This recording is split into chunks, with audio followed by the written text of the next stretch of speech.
Hello and welcome to another update video about ICP. ICP is basically a little bit in no man's land, okay? It doesn't give me a very clear edge or, basically edge between the two scenarios we have on the chart. By the way, both are bullish. I mean, that is from a larger time frame point of view, I think hopefully sort of clear. But we have two scenarios on the chart that, again, where you don't really get a great edge, and I will explain why. There are two scenarios. The white count is the scenario in which we're watching for one more high in wave 5. There's just one change I'd like to make about the white one. Because of the structure here, it appears as if the wave 4 maybe didn't finish here, which was on the 23rd of January, 22nd of January. Instead, it might have finished here as a so-called running flat pattern.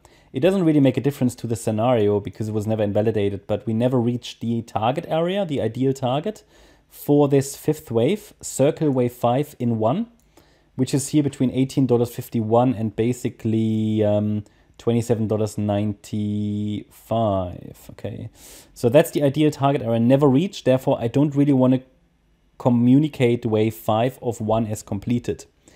But so the idea was, okay, in the white count, we can still get there, but it's a bit messy.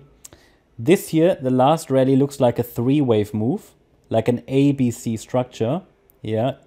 So it could be an A wave down, a B wave, and then this could have been the C wave in the white count. I hope that's clear. Let me know in the comments if not. But idea would be, okay, third wave finished where I thought it would. And then the move down was just the A wave.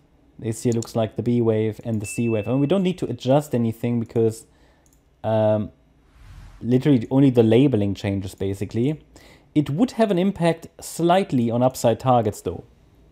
And if you're wondering why I make this change, well, it's simply because it is, for me, the most probable pathway because it looks so much like a running flat, especially with the 3-wave rally that we had here.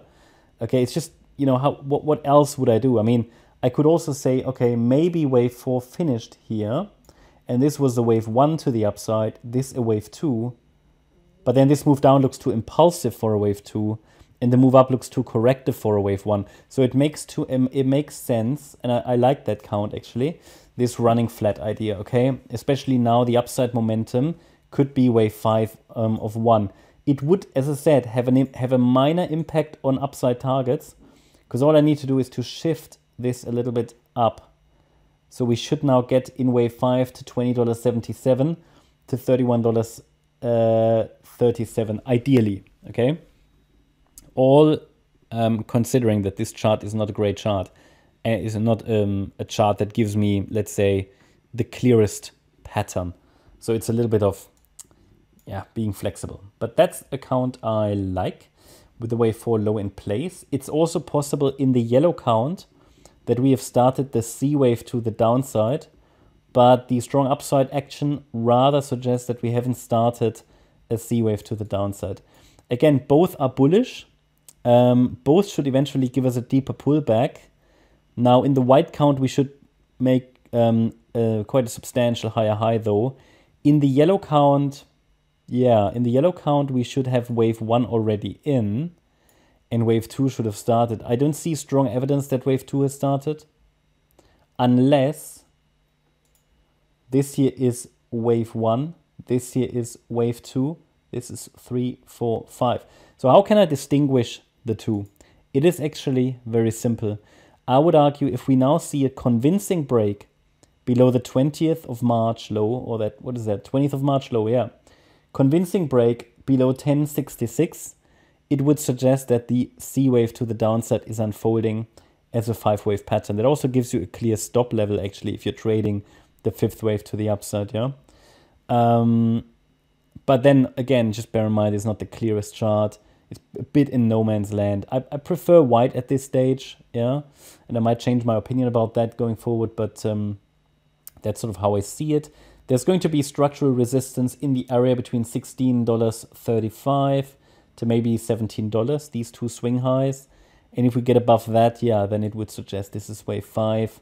Yeah, and I mean, if the wave 5 is a 5-wave move, this here is likely still wave 1 of 5. once we have a wave 2 of 5, it would allow us to define upside targets a little bit more precisely. Yeah, that's sort of how I see ICP. And also, if we then complete wave 5 of 1 in the white count, then the wave 2 to the downside, yeah, should land in this support area, but I will have to move the support area with the price. So if, for example, wave 1 in white moves up, then you see how the support area will move up with the price.